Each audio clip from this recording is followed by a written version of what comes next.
itu Rasulullah bersabda, dia terbaiknya jahat satu masyarakat terdiri daripada orang dua kumpulan, iaitu al-ulama wal umara, iaitu tok guru dengan pemimpin.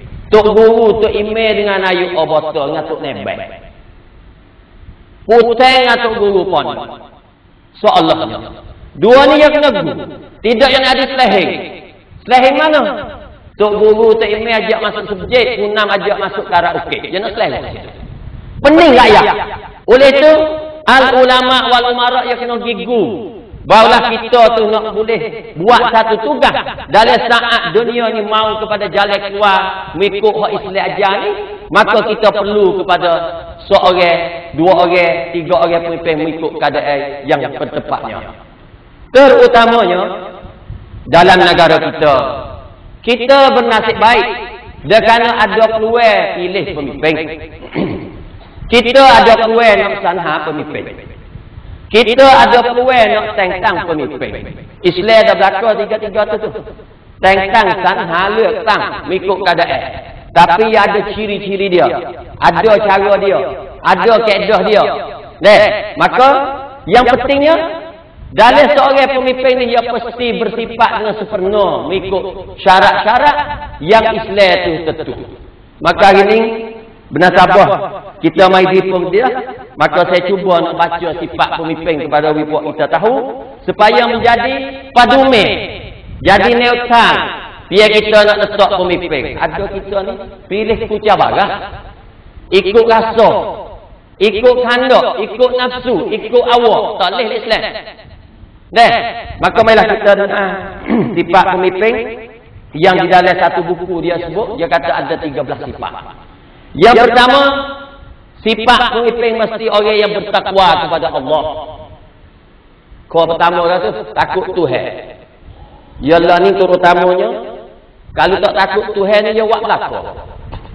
Kalau yang mengetak, dia berani kelong kalau dia tak takut Tuhan. Asal yang ni popoco tu nampak ya. Sebab popoco nak ia buruk. Tapi kalau dia takwa kepada Allah, pernah satu kisah dalam Umar bin Abdul Aziz, Umar ibn Khattab. Seorang tino suruh anak dia campur susu dengan air di nahri. Ya Umar ibn Khattab ni yang newa.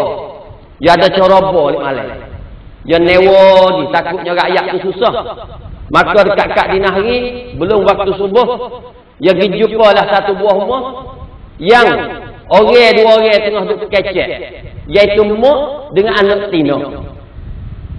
Dia katakan, hei anak, ambillah susu tu capur-capur air. Cepat nak cerah dah ni. Siapa yang nak beli, nak pergi denak ni, nak pergi terlaksud pula ni. Maka anak kata, hei mak, tak boleh kita nak capur air kerana Umar ibn Khattab tengah telah keluar korobah, perak banjak berkena capur susu dengan air. Salah unai-unai hak Umar ibn Khattab tu letak. Mak dia jawab kan, mak dia kata, hei anakku, sekarang lah ni Amirul Mukminin Khalifah Umar, dia duduk dalam tidur, dia tak tahu apa kita nak buat ni. Maka dengan jawab pemok tu, kalau kita fikir telah cukup alasan yang anak seorang anak tino nak capur air dengan susu untuk nak wicam tu banyak. Tapi anak yang bertakwa kepada Allah, dia kata kan? Dia kata, hei mak, walaupun Umar ibn Khattab tak tahu apa yang kita nak buat, tapi Tuhan Umar ibn Khattab ataupun Allah Subhanahu Taala tu, dia tahu apa yang kita buat. Oleh itu, sifat pemimpin yang pertama ni, dia kena ada takwa kepada Allah Subhanahu Wa Taala. Yang kedua, pemimpin mesti mengikhlaskan diri dalam menjalankan tugas harian mereka. Yang ketiga, pemimpin mesti mempunyai akal yang sehat dan pintar. Moyok tak sih lah pemimpin ni, tak buat juga weh. Rakyat ni susah payah dia duk moyok baru, duk batuk, keh. Tak boleh lah. Kena cergah, kena akal sehat. Mikir tak tahu, tahu kawan berat kepala, tak boleh nak mikir, tak boleh. Dia kena akal yang sehat, pintar, ciau celah, segala-gala dari otak dia. Yang keempat, pemimpin mesti berlemah lembut. Kena lemah lembut. Jenis backhand, jenis angin, jenis itipun, jenis kerasa. Hak ni tak boleh jadi pemimpin mengikut orang Islam nak. Kanut pun kena jadi pemimpin hak jahiliah. Hak Islam tak boleh. Kena berani, kena berlemah lembut. Dan yang kelima, pemimpin mesti berani menegak kebenaran. Lemah lembut dia tu bukan takut. Dia berani, tapi berani menegak kebenaran. Berani menegak kebenaran, lemah lembut dengan rakyat. Yang keenam, pemimpin mesti merendah diri dalam arti kata tidak berbangga dengan pangkat dan jawatan. Tak boleh buka sayap. Bukan kata jadi obotor kat dek. Jalan tak dapat tanah dah. Buka sayap, akik bau, tak boleh. Dia kena rendah diri. Dalam arti kata tak bangga apa ni dengan tamnih yang ada. Dia anggap kata tamnih yang ada itu adalah satu kerengma, satu alat dalam dia nak beri faedah kepada umat Islam insya-Allah. 7. Pemimpin mesti suka memberi kemaafan. Dendam tak boleh pemimpin. Umur kita ni jenuh benar besing tak boleh wi maaf. Kawai tak jam sampai mati ambil kawai ambil kelik cerak. Hak tu dah jadi tu. Jadi pemimpin Islam tak sih. Kena suka memberi kemaafan. 8. Pemimpin mesti tidak cepat naik ke marahan. Besing mongoh. Panas tak iya tu tak boleh. Mongoh mata. Ikut dia bubuh. Dia pun naiklah marah. Dia ambillah satu sikap yang bukan-bukan. Dia ambil satu sikap yang menjadikan huru-hara dalam masyarakat. Tak boleh. Pemimpin tak boleh cepat naik kemarahan.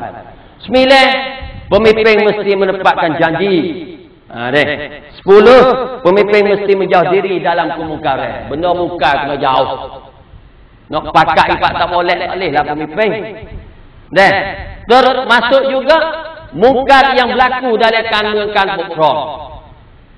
Ada kita tak bayar tu berapa mungkar dalam kanun-kanun pokrom. Kalau makan persen tu, jala rasa kemungkaran dalam kanun-kanun pokrom. Saya nak ambil contoh. Saya pergi ziarah satu abata, tengok seming tu hancur lepas waktu ada 3 bulan. Jadi yang bergoyaklah kepada Nayub itu. Katanya sebenarnya yang kita buat ni adalah satu kezaliman kepada rakyat. Kerana hak batas tu adalah hak-hak rakyat. Mengikut undang-undang yang kita buat neci. Kita buat tepi yang neci. Tengah tu tinggal 3-4 iki ya. Moga bakat duk makan persen ni. Maka saya nasihat kepada dia, kalau kita ni pemimpin, kita ni nak kanun, kita ni pemerintah, walau seming sebukuh pun yang kita makan dalam wak jalan tu, maka lain daripada kita salah dengan Allah Subhanahu Taala, kita salah juga dengan rakyat kerana itu adalah hak rakyat. Maka dengan hanya taubat kita minta maaf kepada Allah tak cukup. Kerana kita telah berdosa dengan rakyat semua, maka tak urut kita nak pergi minta maaf belum pada kita nak mati dengan kih seming tu buku hak kita curi masa wak batas di dalam kapur-kapur itu. Ini adalah satu kemungkaran contohnya. Oleh itu, pemimpin mesti menjauh diri dari kemungkaran. Pemimpin mesti bersikap adil dalam urusan. Kena wirata. Dulu banyak benar buat tak adil ni. Duit orang tua turun kucalana dah. Orang nak boleh, orang jauh tak boleh. Misalkan. Itu adalah tidak adil di dalam urusan. 12. Pemimpin tak boleh mencaci dan mencela orang lain. Nyicir orang lain. Ya oleh dia milih nak jadi kan ni. Orang lain dia cicir habis tak kena berlaku dia punya. Kih nak orang pilih dia.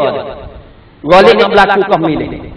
Dan 13, hak artinya tidak boleh tidak membuka rahsia keburukan orang lain.